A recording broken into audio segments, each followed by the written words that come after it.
സാഞ്ചേട്ടാ നമസ്കാരം. എല്ലാവർക്കും നമസ്കാരം. തുടർച്ചയായി 18 വർഷമായിട്ട് എല്ലാ ന്യൂ ഇയറിനും ഞങ്ങൾ ഒന്നിച്ചാണ്.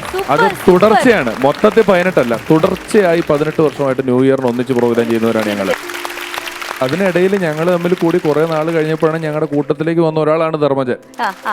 18 വർഷത്തെ നീണ്ട യാത്ര. 18 എന്ന് പറയുന്നത് എപ്പോഴും 18ന്റെ പടിവാതിക്കൽ നിൽക്കുന്ന പെൺകുട്ടികൾ നമുക്ക് വേണം വോട്ട് ചെയ്യാനുള്ള അവകാശം, 18 അടവ്, 18ാം പടി, അങ്ങനെ കുറെ കാര്യങ്ങളുണ്ട്. 18 അപ്പൊ 18ന്റെ നിർവൃതിയിൽ നിന്ന് 18 കഴിഞ്ഞ ഡയാനയ്ക്ക് വേണേൽ കല്യാണം കഴിക്കാം. ഇപ്പൊ ആയിട്ടില്ല എന്നാണ് പറയുന്നത്. ഒരു ദിവസം നോക്കുമ്പോൾ ഡയാന സൂര്യനെ കല്ല് വെച്ചെറിയുന്നത് എന്താന്ന് വെച്ചാൽ പെട്ടെന്ന് രാത്രിയാവാൻ വേണ്ടിയിട്ടുള്ള ധൃതിയാണ്. എന്നിട്ട് ഇങ്ങനെ ദിവസങ്ങൾ കടന്നു പോകണമെന്ന് പറയുന്നുണ്ടായിരുന്നു. തുടക്കവും ഒടുക്കവും അതിൻ്റെ ഇടയിലുള്ള നടുക്കവും ചേർന്നതാണ് ജീവിതം എന്ന വിവാഹം എന്നാണ് പറയുന്നത്.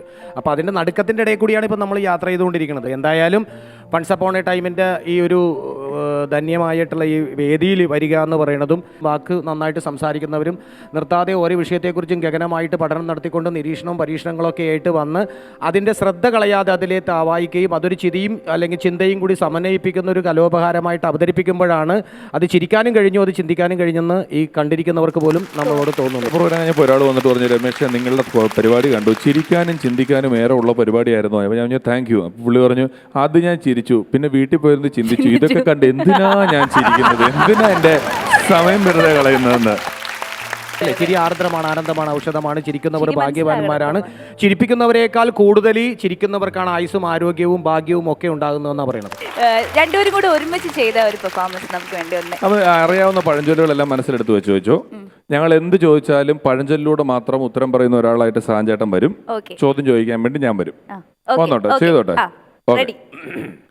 നമസ്കാരം ചേട്ടാ. നമസ്കാരം. എന്റെ പേര് ഉണ്ണി.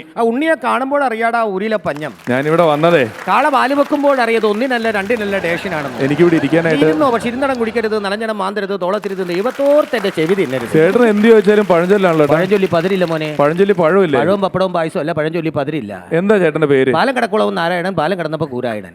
എന്താ അങ്ങനെ? എന്റെ പേര് നാരായണൻ, ഭാര്യയും മക്കളും വിളിക്കണത് കൂരായണൻ. അപ്പൊ കല്യാണം കഴിച്ചാണോ? ഒരു പടിക്ക് രണ്ട് പക്ഷി. രണ്ട് കല്യാണം കഴിച്ചോ? എന്നിട്ട് ഒന്നിച്ചാണോ താമസം? അല്ല, ഒരു മുറ്റം രണ്ട് പുര. അപ്പൊ ചേട്ടൻ ഇപ്പുറത്തെ വീട്ടിലെ ഭാര്യയാണോ ഇഷ്ടം, ഇപ്പുറത്തെ വീട്ടിലെ ഭാര്യയാണോ ഇഷ്ടം? അക്കരെ നിൽക്കുമ്പോൾ ഇക്കരെ പച്ചയെന്ന് തോന്നുന്നു, ഇക്കരെ നിൽക്കുമ്പോൾ എനിക്ക് അക്കരെ പച്ചയെന്ന്. അപ്പൊ ഈ ഭാര്യമാര് ചേട്ടനോട് എന്തോ പറയും? രണ്ട് വഞ്ചി കാലി വിട്ടരുതെന്ന് പറയും. കളസം കയറി പോലെ. കളസം മാത്രമല്ല, പുതിയ ബെർമുട ഉൾപ്പെടെ കയറി. ഈ ഭാര്യമാരുടെ പേരെന്താ കേട്ടോ? ഇരുന്ന കാൽ മൂദേവി, നടന്ന കാൽ ശ്രീദേവി. ഈ മൂദേവി ആളെങ്ങനെയാ? ചങ്കെടുത്ത് കാണിച്ചാലും ചെമ്പർത്തി പോയി എന്ന് പറയുള്ളൂ. ഞാൻ കേട്ടത് പാവാന്നാ. അണ്ടിയോട് എടുക്കണം, മാങ്ങാടെ പുളി അറിയണം. അടുത്തിട്ടുണ്ടോ ചേട്ടൻ? ഒന്നല്ല രണ്ടല്ല, ഒരുപാട് തവണ. അങ്ങനെയാണ് ചേച്ചിനെ പുറത്തേക്ക് വിളിക്കാവോ? ഒന്നൊരിക്കുന്നിടത്ത് പൂച്ചക്കെന്താടാ കാര്യം? ഒന്ന് കാണാൻ വേണ്ടി. പാവപ്പെട്ടവൻ എരന്ന് കിട്ടിയത് പണക്കാരൻ തട്ടിക്കൊണ്ട് പോകരുത്. ശരി പോട്ടെ. ശ്രീദേവി ചേച്ചിനെ പുറത്തേക്ക് വിളിക്കാവോ? പണ്ട് ഏത് ഉറുബല പിന്നെ ഗർഭിണി. പിന്നെ ഗർഭിണിയായോ? അണ്ണാ മൂത്താലും മരങ്കേറ്റം പറക്കുവോ? ചേട്ടൻ അത്ര വലിയ അണ്ണാനൊന്നും പറയണ്ട. ശ്രീദേവി ചേച്ചി ഗർഭിണിയായി സമ്മതിച്ചു, പക്ഷെ മൂദേവി ചേച്ചി ഗർഭിണിയായില്ലല്ലോ. ചാഞ്ഞ മരത്തിൽ അല്ലേടാ ഓടിക്കയറാൻ പറ്റുള്ളൂ. ഇതിന് മാത്രം പഴഞ്ചൊല്ല് പറയാനായിട്ട് ചേട്ടന്റെ അച്ഛനും അമ്മയ്ക്ക് എന്ത് ചെയ്യും? അച്ഛൻ കൊമ്പത്ത് അമ്മ വരമ്പത്ത്. അച്ഛനും അമ്മയ്ക്ക് ഇപ്പഴും ജീവിച്ചിരിപ്പുണ്ടോ? താടിക്ക് തീ പിടിച്ചപ്പോ പീടി കത്തിക്കാൻ നോക്കിയതാണ്, പുകഞ്ഞു പോയിട്ട് അപ്പോൾ പുകഞ്ഞുള്ളി പുറത്ത്. ചേട്ടൻ അച്ഛനും എന്റെ അച്ഛനൊക്കെ കൂട്ടുകാരാ. നിന്റെ അച്ഛൻ ഇപ്പോഴും ജീവിച്ചിരിപ്പുണ്ടോ? ഇപ്പോഴും. അതല്ലേലും അങ്ങനെയാ, ദുഷ്ടന്മാര് ദൈവം പന പോലെ. ചേട്ടൻ അങ്ങനെ എന്നെ കുറിച്ച് പറയുന്നുണ്ട്. ചേട്ടൻ മോൻ എടുത്തിട്ടുണ്ടല്ലോ, അവൻ ഗൾഫിൽ പോയിട്ട് എന്തായി?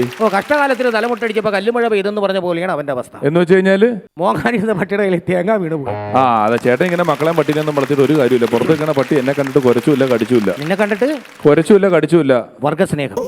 കുരക്കണ പട്ടി കടിക്കാറില്ല, കടിക്കണ പട്ടി കുരക്കാറില്ല. ചേട്ടൻ അതൊന്നും പറയണ്ട. ഞാനിപ്പോ കല്യാണം വിളിക്കാൻ വന്നാണ് ചേട്ടൻ. കല്യാണം കഴിക്കാൻ പോണെന്ന് നിന്നോട് എനിക്ക് ഒന്നേ പറയാനുള്ളൂ. എന്താ ചേട്ടാ? വാടിയ പൂ ചൂടിയാലും ചൂടിയ പൂ ചൂടരുത്. ചേട്ടാ, ഇത് അങ്ങനെയുള്ളതൊന്നും അല്ല. അവർക്ക് എന്റെ മുഖം കണ്ട് ഇഷ്ടപ്പെട്ട് കെട്ടിച്ചു. നിന്റെ മുഖം കണ്ടാൽ അറിയാം നീ ഒരു സത്യസന്ധന.